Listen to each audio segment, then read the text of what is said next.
嗨，大家好，本次视频讲解一下螺旋风管用法兰连接的安装方法。首先，我们将螺旋风管截至我们需要的长度以备用。用法兰直接插入已切好的螺旋风管内，用自贡丝固定法兰与风管。这里注意的是，自贡丝打一圈即可，数量可根据管道的大小，多打几颗或少打几颗。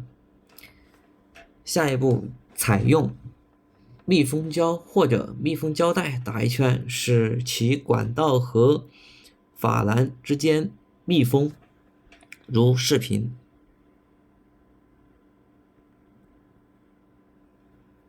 另外一侧也同样的处理。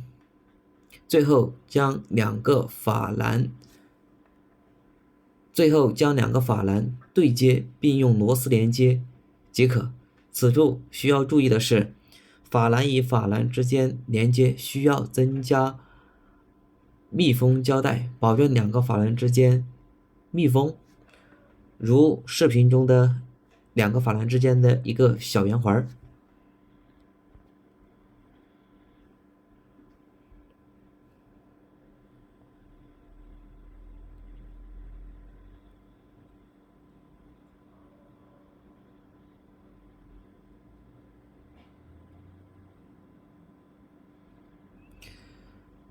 管道支撑架一般情况下2.5米到3米内有一个，可根据现场的情况增加或者减少。